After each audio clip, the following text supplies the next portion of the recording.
ஓம் முருகா போற்றி, கந்தா போற்றி, கடம்பா போற்றி, கதிர்வேலா போற்றி, அறுபடை வீடு கொண்ட முருகப்பெருமானை போற்றி போற்றி. என் செல்ல குழந்தையே, என் செல்ல பிள்ளைகளே, அவசரமான செய்தி. உன் முக்கிய விருப்பம் ஒன்று நிச்சயமாக நிறைவேறும். ஆம் செல்லமே, இது திருச்செந்தூர் முருகனின் அருள் வாக்கு. உன்னுடைய மனதில் நாள்தோறும் குவிகின்ற வினாக்களின் எண்ணிக்கை அதிகரித்து கொண்டே போகிறதா? உன் முக்காலங்களில் நடந்த அனைத்தும் உன் மனதில் அதிகமாக வினாக்களை ஏற்படுத்தும். அத்தனை வினாக்களுடனும் எதிர்காலம் பற்றிய படபடப்பு உன் மனதில் உன்னை மருகச் செய்கிறதை இந்த முருகப்பெருமான் நன்கு உணர்கிறேன்.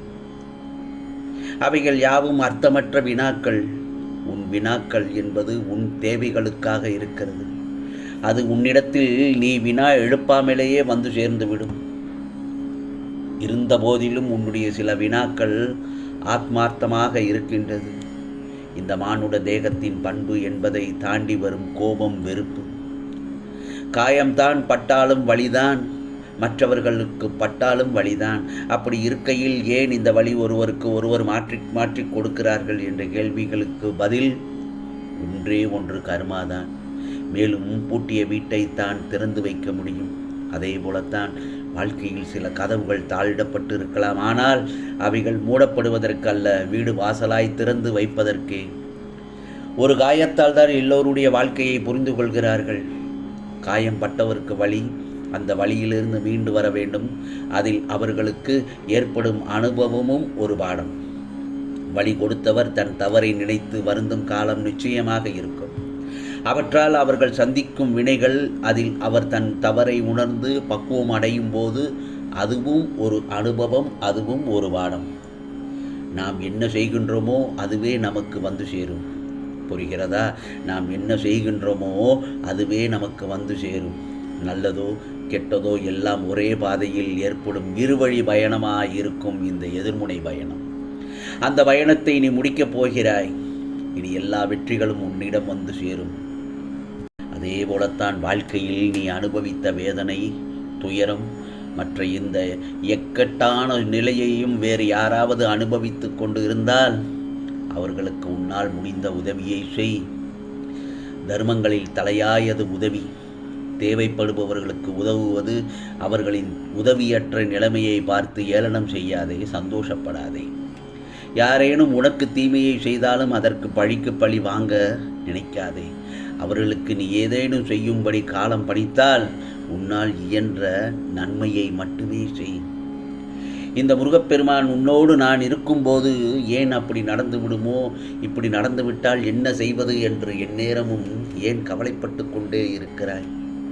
உன் மனதை நீயே ஏன் குழப்பிக்கொண்டே இருக்கிறாய்? வருவது வரட்டும்.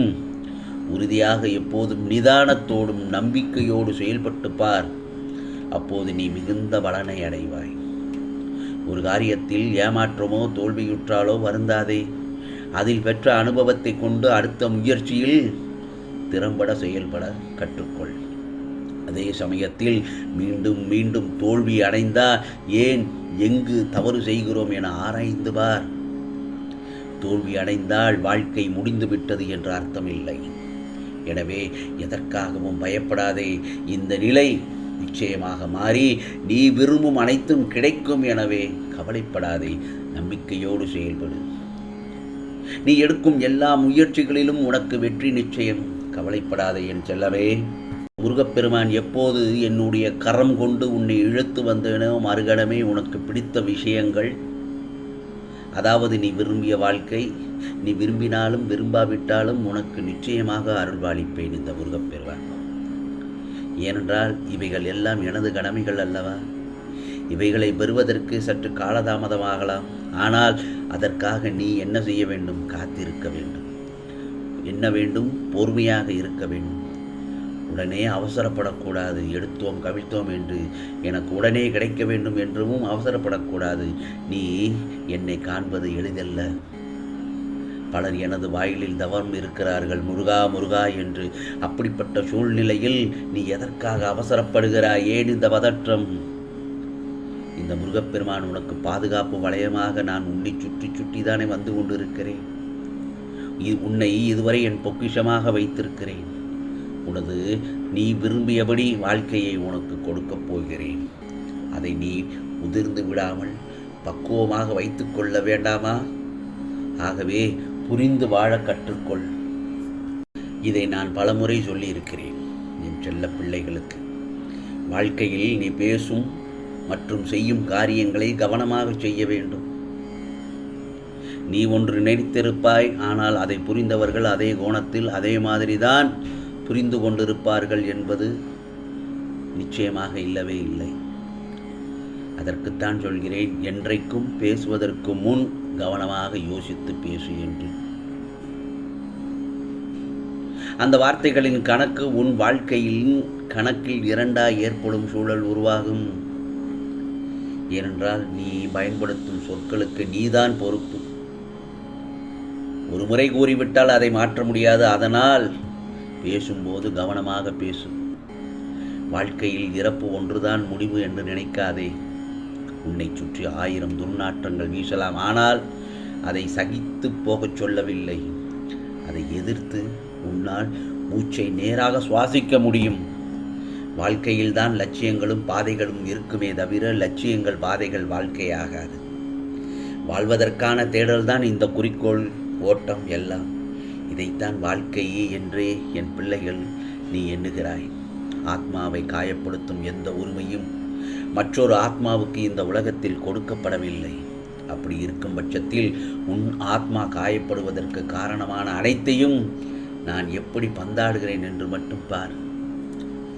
இனிமேலாவது எல்லாவற்றையும் நிதானமாக யோசித்து முடிவு செய். போலத்தான் உனது வெற்றிக்கு நடுவில் இடையூறாக உன் வாழ்வில் சின்ன சின்ன சறுக்கல் தோன்றுகிறதல்லவா? அதெல்லாம் எதற்காக? அது உன் மன வலிமையை சோதிப்பதற்கே நடத்தப்படுகிறது. புரிகிறதா? அந்த நேரத்தில் மன வலிமையுடன் நீ போராடி அதற்கான துணிச்சலை கொண்டு அவற்றுக்கு வரும் தடையை நீ எதிர்த்து பொறுமையும் நிதானத்துடன் கூடிய நம்பிக்கையுடன் செயல்பட்டால் அகிலமே உனக்கு கிடைத்த வெற்றி என்பது போன்ற உணர்வை நீ நிச்சயமாக அடைவாய். ஆகவே நீ நடுவில் எந்த துணை இல்லாமல் நிற்கிறேன் என்ற எண்ணத்தை மறந்து ஒரு நிமிடம் கண் மூடி ஓம் முருகா ஓம் முருகா என மன அமைதியுடன் எதையும் யோசிக்காமல் சாந்தமாக மாறி அமைதியான சூழலை உனக்குள் கொண்டு வந்து விட்டாயா? அந்த நிமிடம் நீ நிற்கின்றதே என் பிடியில்தான். உன்னை நான் எப்பொழுதும் தாங்கிக் கொண்டிருக்கிறேன் என்பதை மட்டும் மனமாற உணர்வாய் அந்த தருணத்தில். ஆகவே எதற்கும் பயப்படாதே, எதையும் துணிந்து எதிர்த்து நில்.